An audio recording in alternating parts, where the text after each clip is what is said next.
Developing now at 9, the mask mandate for traveling is no more. It's nice to keep it around because some people are still having a cough here and there. How passengers are reacting to the surprise ruling tonight. A community is in shock after an accident at a tracks crossing kills a student on their way to school. When we get a phone call that early, you hope that it's not news, that it's a tragedy. What went wrong? After a nice Monday, changes are coming tomorrow. Our wind really ramps up ahead of a cold front. I'll let you know if you'll see rain or snow at your house. We're not handing out water. And as the weather warms up, new concerns about Utah's drought crisis. All of Utah has a lot of work ahead. What Governor Cox says will likely happen that will impact every Utahn. Live from Utah's news leader, Fox 13 News at 9 starts right now. Developing tonight, airports across America now lifting their mask mandates. Nashville, LAX, SeaTac in Seattle, and Salt Lake City International are among them. Thanks for joining us tonight. I'm Kelly Chapman. Today, a federal judge in Florida voided the national mask mandate covering public transportation. Fox 13 News reporter Eliana Sheriff, she is live at the airport with how travelers feel about the requirements now being lifted. Eliana. Well, it's interesting, Kelly. Airport workers that I talked to who couldn't go on camera did confirm over the past 3 or 4 weeks they've seen a shift in some people deciding not to wear their mask at the airport. Now, this was, of course, before the news broke today. However, now, legally, you don't have to wear a mask inside the airport or even on the plane. Even though Utah isn't part of the lawsuit that the judge ruled on, Utah is affected by it in that the mask mandate is now officially off for all travelers. Adding hand sanitizer location. Masks at the airport have been a contentious subject during the pandemic, but now if you're traveling, no mask, no problem. Chantel Krall said she was only wearing a mask in the airport today because it was mandated. I like breathing, I'm claustrophobic, so it'd be nice to not have to wear this thing all the time. And people feel safe with it, that's on them, but it shouldn't be required. It should be an option. This was before we got official word from the Salt Lake City airport saying in a statement, quote, Salt Lake City International is aware of the changes to enforce the mask mandate. The airport will continue to provide masks to those requesting them and suggest passengers continue to wear masks as recommended by the CDC. But not everyone is comfortable with the idea. Adrian Pena says he agrees masks are uncomfortable, but it's nice to keep it around because some people are still having a cough here and there. Since everyone's coming here and there from every state, I feel like it should be a requirement for now. The decision by U.S. District Judge Catherine Kimball Mizell in Tampa comes as she argued the mandate as exceeding the authority of U.S. health officials. The mask mandate was recently extended by President Joe Biden's administration until May 3rd. Despite the reversal of the mask mandate for travelers, Utah is still an active participant in 4 other lawsuits regarding masks involving large employers, Head Start workers, healthcare workers, and federal contractor employees. If you work for a large company of more than 100 employees, you don't have to wear masks. If you work for a hospital, you do have to wear a mask. If you're a Head Start worker, it's not known yet. And if you're a federal contractor employee, it's not known yet, because those two are being appealed.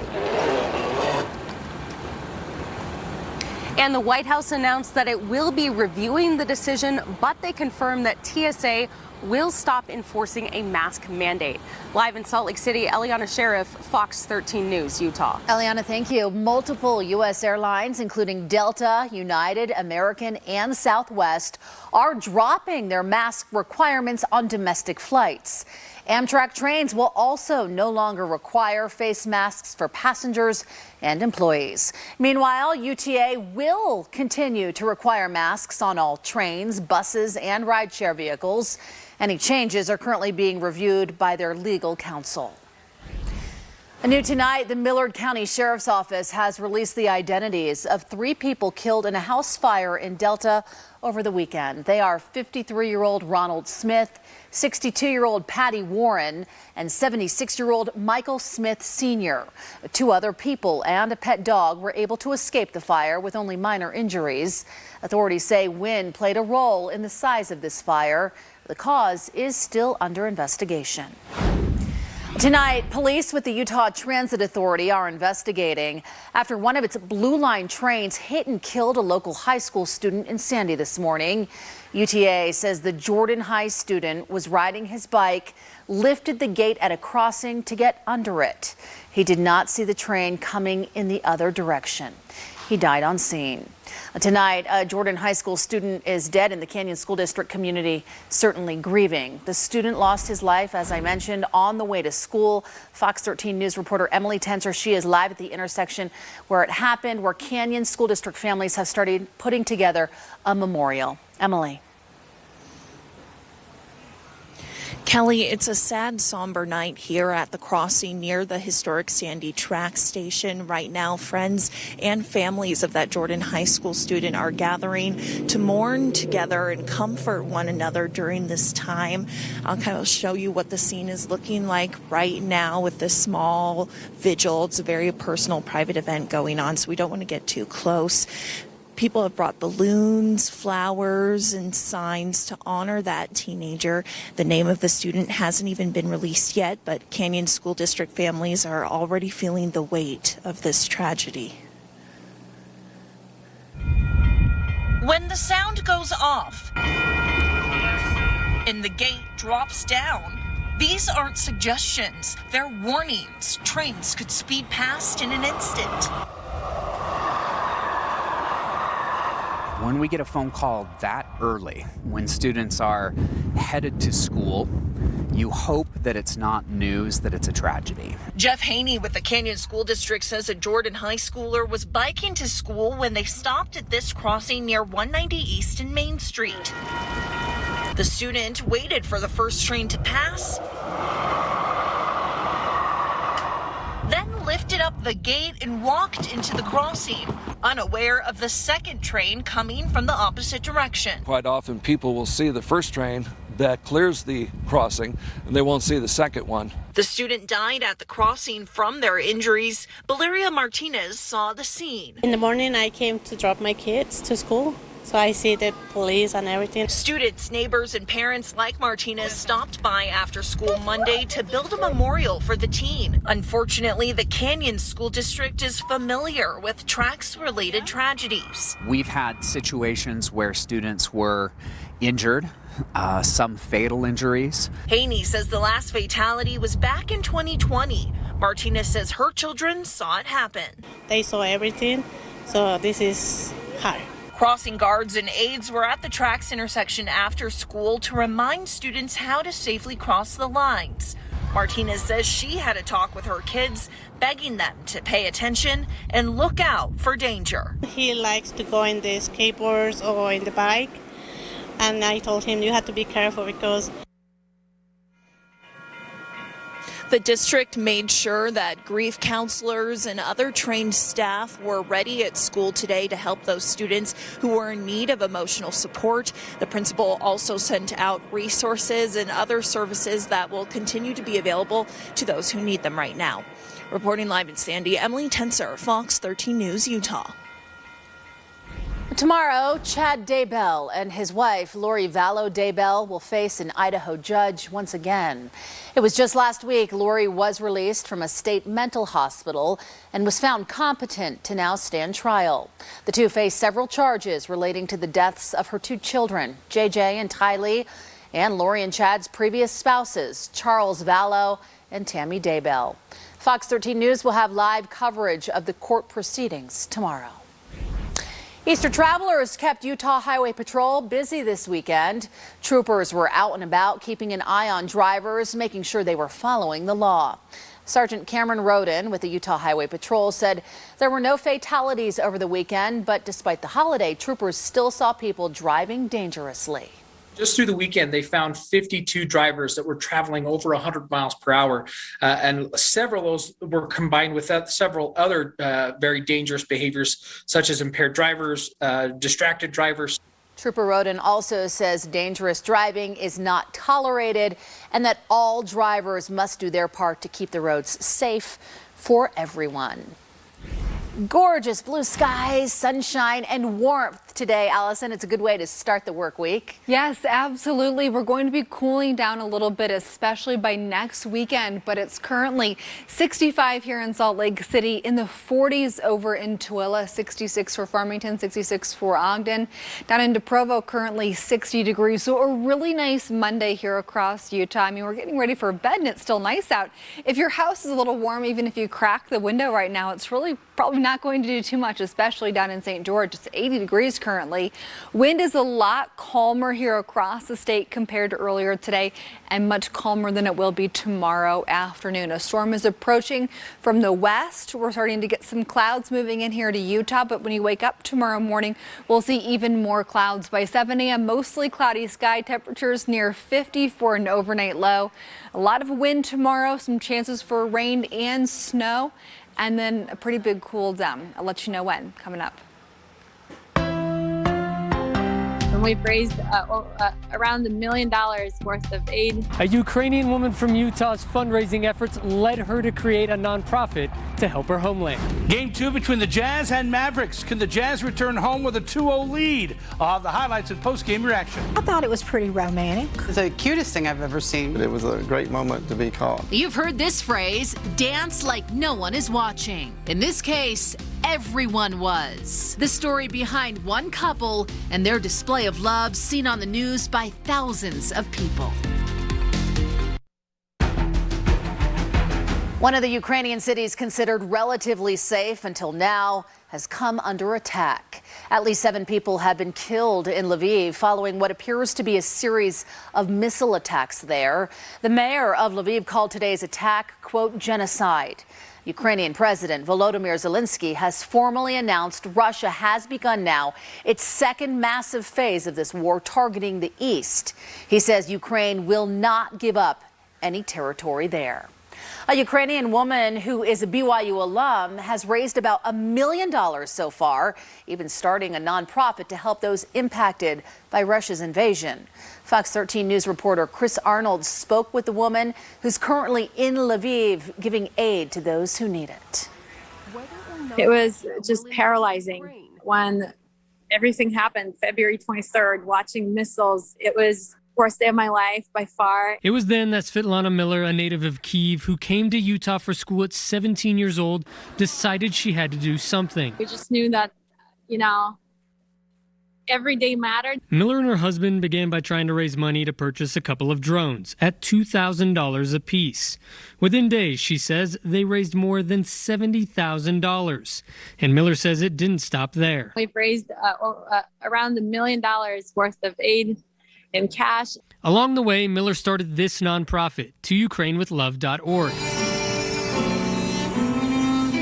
The money raised being used in a variety of ways. Medical supplies, body armor, food, just people need it here. They're desperate. People have no food. We've brought sleeping bags. We've brought, blankets, baby formula. The primary goal now for Miller and her organization to continue to raise money to buy goods in Europe and provide gas for Ukrainians risking their lives to transport aid to people in the most devastated communities in Ukraine. We just need to help the people in Ukraine hold their ground a little longer. If they can do that, they can survive just a little longer, they can outlast the enemy and they can win this war. Miller tells me she'll be in Ukraine until Friday. Now, she says she has 42 drivers, all volunteers with her organization, and even bought 5 more vans, all to help get aid to those who need it. In downtown Salt Lake City, Chris Arnold, Fox 13 News, Utah. Well, you got to check this out. A very tender moment between one Tennessee couple actually got captured on video during severe weather coverage at our sister station in Nashville, Tennessee last week. Take a look at this. There are folks dancing. Oh. Which I love. Sweet. But you can see the lightning off in the distance. So I need this couple. Your romance is beautiful, but please go inside. Oh, this is so sweet. Meteorologist Bree Smith there posted that clip to her Facebook page, and soon after the couple, they saw it, they responded. They're Michaela and Trent Stewart. You saw them there. She's a kindergarten teacher. He builds cabinets. They've known each other since they were kids, and they're newlyweds. So, what's the story with the dancing, though, in the middle of a storm in the gazebo? We went and ate down over here at Societies, and I was told Trent, I was like, you know what would be really cute right now? Let's turn on music and let's just go over and start dancing for just a minute, and then we can rush home before it starts pouring down rain. It's kind of like a movie scene, Allison. I am digging this. It has Hallmark movie written all over it. It does, doesn't it? Turns out the couple, of course, they were lost in the moment. They had no idea they were on TV live. When asked what music the two were dancing to the other night, they told us it was Perfect by Ed Sheeran. Great song. Happens to be the very same song they danced to at their wedding. Aww. So romantic. Isn't that the cutest story? Very cute story. I'm glad everything turned out all right with the storm as well. Definitely. But I think that's a story when you can see that tender moment, and also from the meteorologist, Bree, just saying, that's very heartfelt and saying, like, I'm very concerned about them. And true. But you know what? The world stops when you're with your love, right? I guess so, yes. Work for them. Yes. Well, we're tracking for you tonight here across Utah. No severe storms, but we do have a cold front moving in tomorrow, but it's going to be a very weak cold front, so no major concerns for you. However, if you were enjoying dinner on the patio tonight and you had your umbrella up, I want you to make sure that you are taking that down tonight before you go to bed, because we're going to have our wind picking up tomorrow, especially across central and southern Utah. 65 here in Salt Lake currently.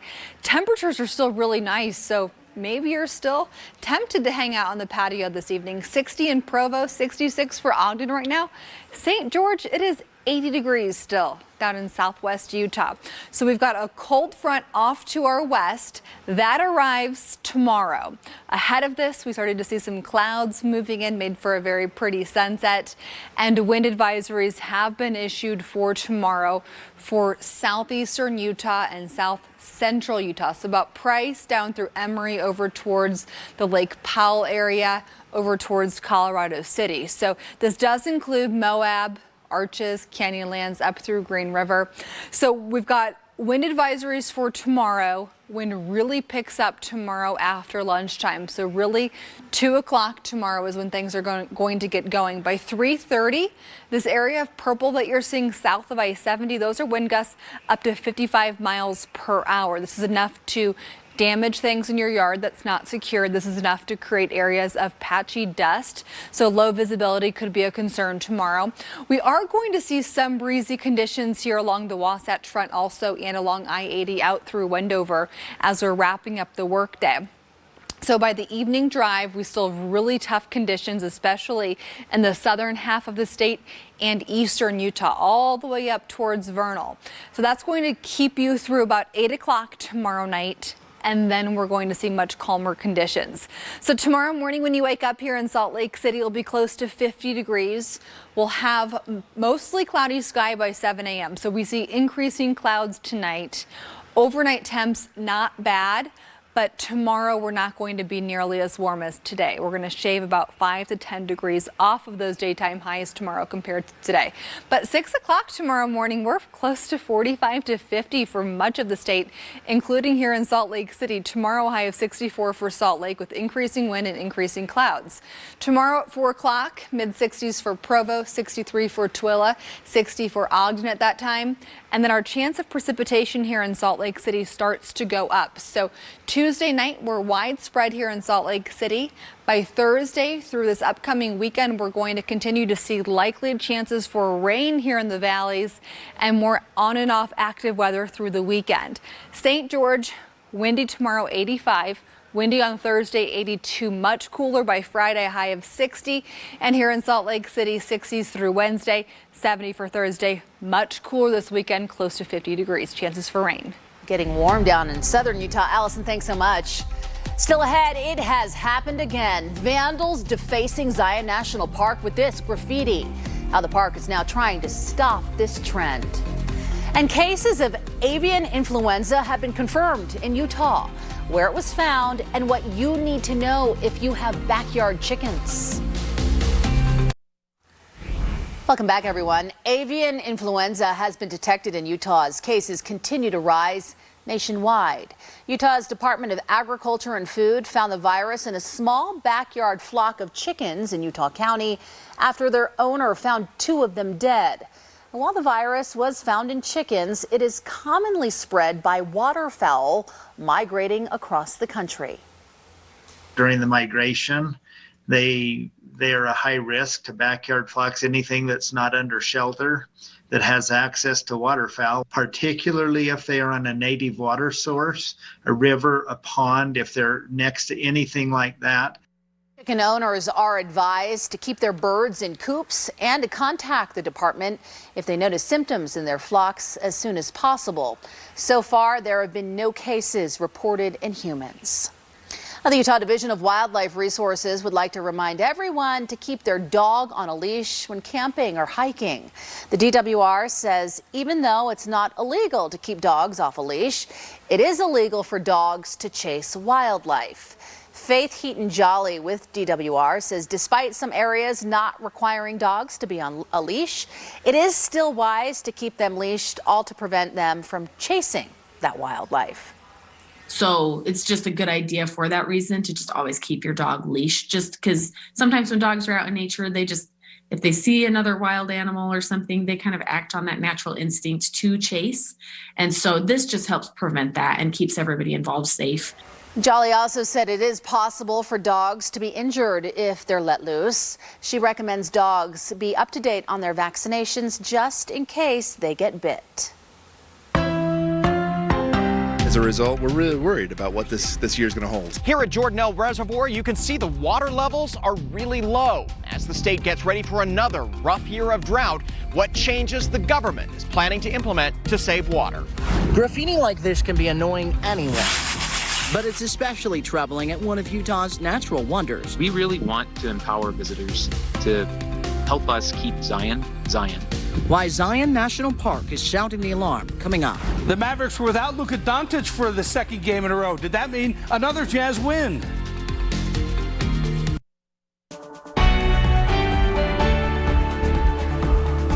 Utah's governor warns a new state of emergency for drought is likely. The announcement came at an event highlighting important water conservation bills passed by the Utah State Legislature. Fox 13 News political reporter Ben Winslow has the story from the Jordanelle Reservoir. Most of the state is still in some high level of drought. Governor Spencer Cox says it is very likely he will issue a new state of emergency for drought. We'll be talking to legislative leadership this week, again looking at the numbers, and I would say it's likely that we will be declaring a state of emergency at some point over the next few weeks. Utah's overall water situation has not improved that much. We're seeing year over year of bad water conditions. Those bad water conditions really haven't replenished the storage that we need, and as a result, we're really worried about what this year is going to hold. What it means for Utahns is conservation is becoming even more necessary. The Weber Basin Water Conservancy District, which covers 5 counties in northern Utah, is going so far as to ask residents to cut indoor use by 10%. Just really do all they can to conserve whatever water they're allowed to receive. And we're not handing out water. At a ceremonial bill signing event at Jordanelle Reservoir, the governor highlighted what the legislature is doing to try to improve things. $40 million will be pumped into efforts to save the shrinking Great Salt Lake. More will be done to try to get water into the lake, working with environmental groups and agriculture producers to share the water.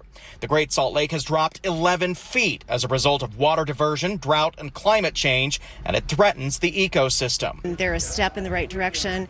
We've got a lot of work ahead, and I mean all of Utah has a lot of work ahead to change the trajectory of Great Salt Lake. The state will offer more money to get you to ditch unnecessary lawns for water-wise landscaping.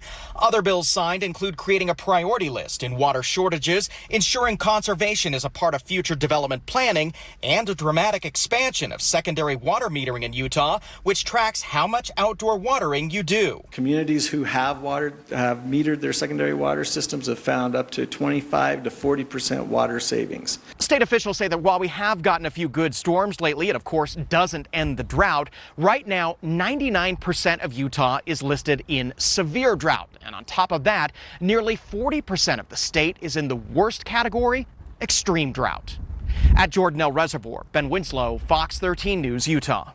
Well, the Utah State Legislature also pushed a number of bills to expand recognition of diversity and encourage inclusion in the state during this year's legislative session.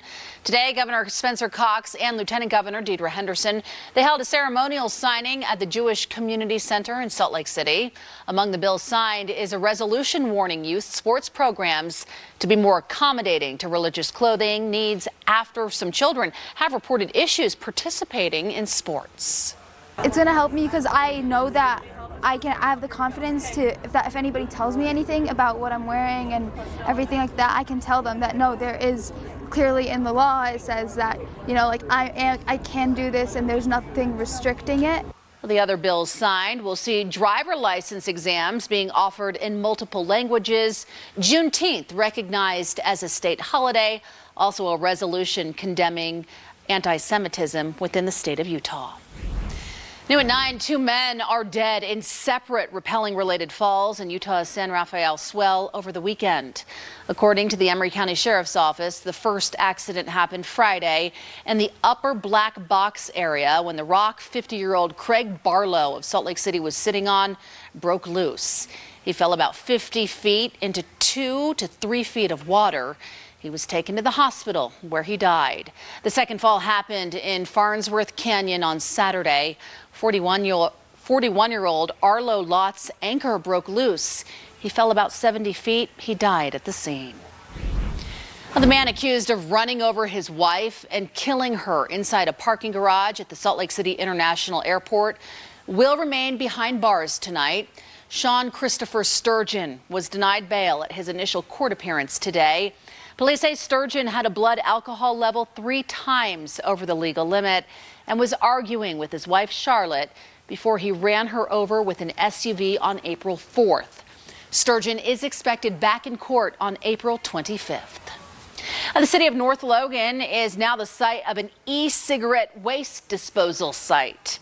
The Bear River Health Department and the Department of Environmental Quality teamed up to help make this happen. An event was held today to officially open the new site. Representatives from each group, as well as guest speakers, came together to talk about why it was so important to open this new site.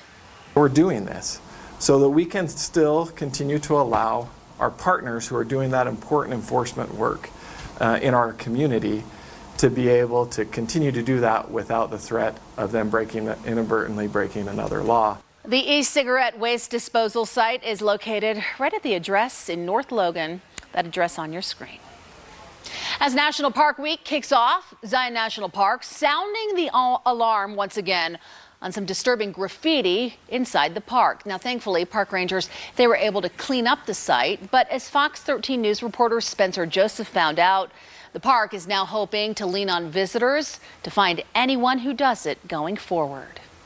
It's one of Utah's biggest attractions. It's no secret that Zion is a very popular place to visit. Last year in 2021, we recorded more than 5 million visits, and that's our busiest year on record. And Zion National Park is heading into its busy season. Well, we're glad that the American people entrust us with these great places. This is Public Affairs Specialist Jonathan Schaefer, and he's proud to serve the park. Important to us is that we protect this place so that people can come and enjoy the natural beauty of Zion National Park. But a small number of the over 5 million visitors do things that ruin the natural beauty for everyone. When you see this, how does that make you feel? I think that everyone who works here in Zion National Park we're doing everything that we can to make sure that visitors who come here from across the country, around the world, are all able to have that same great natural experience. This site on the east side of the park was recently spray painted with graffiti. Park personnel spent a long time working to clean it up. We're very lucky that they were able to put in some time and restore the appearance of that site so that people can come here and enjoy it. Take a look at these before and after photos. But this isn't the only vandalism they see. Rock carvings and scratches, stickers, and permanent markers are among the more common things that rangers are working to repair. And we hope that by sharing information like that, which you can see in the video, we're empowering visitors to make a positive change in the park. So as more and more people trek to this natural wonder, they're asking those in the park to keep an eye out and report if and who vandalizes one of Utah's most amazing resources. It's really important to us that we're able to take action to make sure that the park is protected and that everyone who comes here is able to have the same iconic experience. We really want to empower visitors to help us keep Zion, Zion. Spencer Joseph, Fox 13 News, Utah. A whole bunch of places in Utah are about to get new names. We'll show you how it will transform more than just some isolated landmarks. Plus, Intermountain Healthcare is showing off its new technology at one Utah County high school. Why they hope it helps in their recruiting efforts.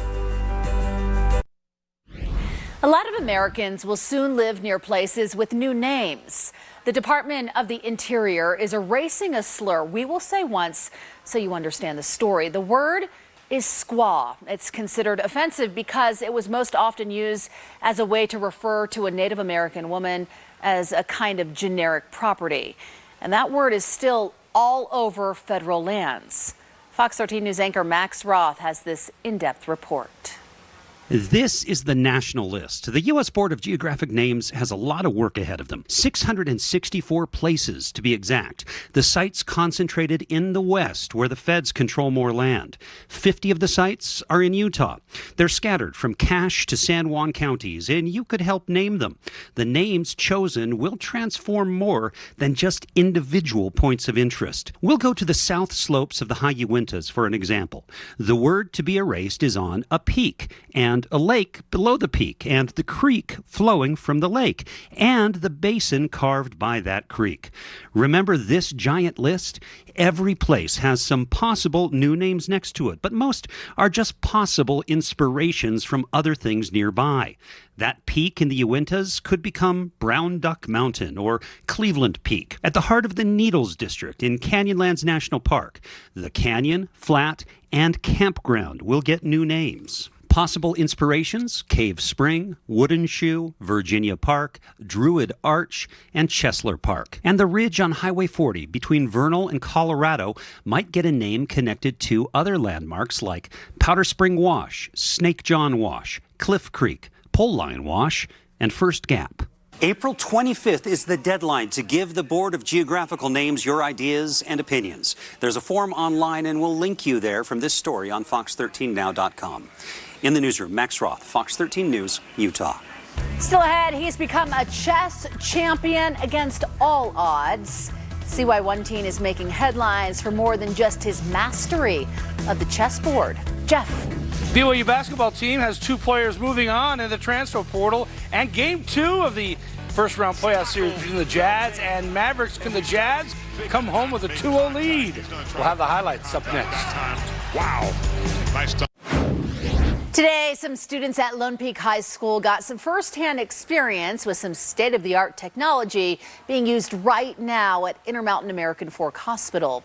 They worked with the Da Vinci robotical surgical system. There it is, you're looking at it. This device allows a doctor to perform a surgery without being in the operating room. Pretty amazing. Today, students only worked, however, with bite-sized candy bars as the so-called patients. You got to start somewhere. But events like these, hosted by Intermountain today, offer a glimpse of the future of healthcare and its workforce. It makes me more likely. I think there's all this new technology that's coming out to improve healthcare, and I think that's really important. Intermountain received these high-tech machines back in February. So far, they've performed about 10 surgeries. Well, here's an inspiring story for you. A Colorado teen has become a national chess master, but what makes his success on the chessboard even more impressive is what he's faced away from the game. Griffin Mcconnell, there he is. He's only a few years removed from having to relearn the basics of everyday life. He started having seizures at the age of 5, and over several years, he underwent 4 brain surgeries to try to stop them from happening. Griffin had to relearn how to walk and speak, but what came back the easiest was his biggest passion, his love for the game of chess. I learned how to do chess more than I wanted to walk or talk. He was still paralyzed on his right side, but before he was even verbal, he was pointing at the chess set, and we were playing over his hospital bed. Gosh, great therapy, I'm sure, for his total recovery. Griffin and his father have started their own nonprofit now called Chess Abilities, Inc., all to help other people with disabilities play the sport. They're even starting a tournament this summer. Way to go, guys. Well, today was a really nice day to get out and do some exploring. Got this picture from Susan posted into our Facebook group today on Bose Canyon. I'd never heard of it. I'm not exactly sure where it is, but it looks like she found a waterfall. And what a nice day that we had. We had 70s and sunshine today. It is still in the mid-60s right now, so if you're struggling to keep your house in that awkward season of we have some cool days, we have some hot days, can I crack a window open to cool things down instead of turning the AC on? Kind of, depends on where you are. It's 65 here in Salt Lake. It's going to take the house a second to cool down tonight. What we're tracking for you on satellite radar is clouds moving through northern Utah, made for a really pretty sunset. Tomorrow, the main story will be wind, and then we're going to have a weak cold front that brings us a little bit of a cool down, and also some chances for rain during the second half of the day. But the biggest impact for the majority of you will be wind tomorrow. So tomorrow here in Salt Lake City, temperatures will be near 50 when you first wake up. Closes 60 at lunchtime tomorrow, and then low 60s for a high. Wind will be about 10 to 20 miles per hour. Stronger gusts in the afternoon will be likely, but overnight temps close to 50 for Provo, for Price in the low 40s tomorrow morning, for Twilla 52, for Ogden 49, and for St. George tomorrow morning close to 60 degrees. So your forecast at a glance here in Salt Lake City tomorrow 64, Ogden 61, Provo 67 tomorrow. For central and southern Utah, Cedar City 70, Richfield 72, St. George 85. For eastern Utah, windy conditions for Moab, Price, and Vernal. We'll have low 80s for Moab, low 70s for Price and for Vernal. So let's talk about this futurecast, because tomorrow the wind will come out of the north behind this front as it moves through. Brief chances for valley rain and mountain snowfall tomorrow afternoon, mainly after work, after school, till about 8, 9 o'clock tomorrow night. We're looking at a trace to 3 inches of snow up in the mountains and mainly less than a 1/10 of an inch here along the Wasatch Front. So not a big weather maker as far as the rain goes. A next chance for a storm to move in will be Thursday night into Friday. We start seeing some areas again of valley rain and mountain snowfall, and we're going to see these chances throughout the weekend. And then we look at our week 2 temperature outlook. This is the end of April, the 26th of April through the 2nd of May. Here out west, temperature outlook keeps us warm. And then our precipitation outlook for the same time frame, taking you through the 2nd of May. That's also going to keep us drier than usual, with basically a bullseye on Utah. So we are going to continue with dry conditions once we get past our 7-day forecast. For St. George, you're windy for Tuesday and Thursday. Temperatures in the 80s through Thursday, then close to 60 on Friday, bouncing back into the 70s this weekend. Here in Salt Lake, we'll see a more significant cool down this weekend. Temperatures near 50 with chances for rain returning Thursday night, but 60s for Tuesday, Wednesday.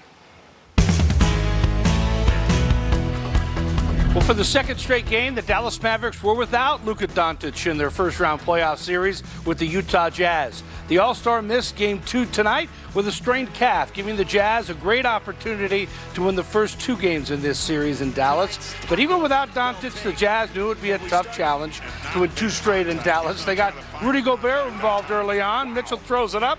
Gobert throws it down. 8 points, 17 rebounds. Mitchell took a shot in the face in the first quarter, stayed in the game, made this tough shot. Somehow gets it to go. How about some defense? Gobert goes up and gets the block. Yeah, and he loves it. He finished 3rd in the NBA Defensive Player of the Year voting announced today. Mitchell was feeling it in the second quarter. Step back 3, nothing but net.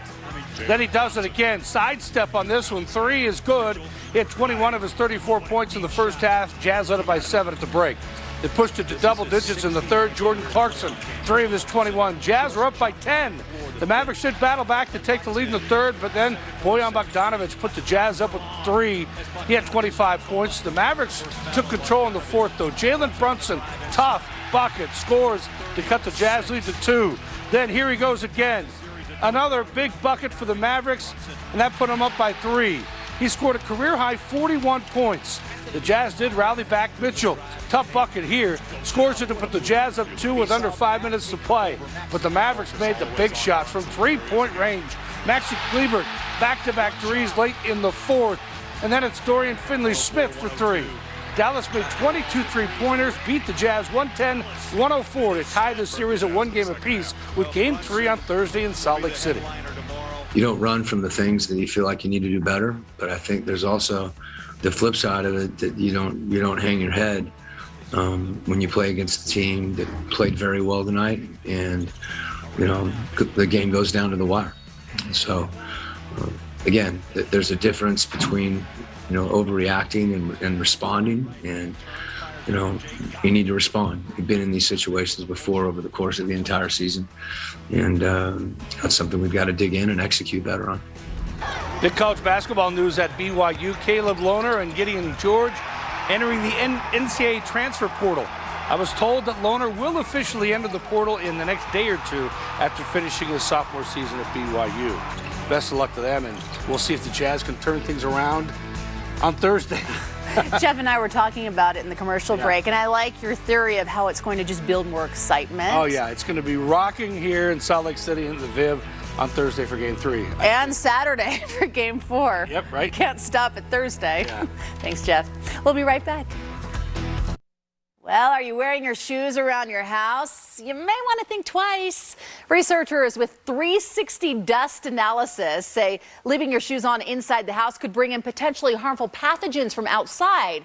If you don't like walking around barefoot indoors, maybe try socks. They also recommend having some indoor-only shoes that never get worn outside. Like your house slippers, Jeff. I like Mr. Rogers, right? Why not? Be comfy at home. Stick around. Quick Cast is next.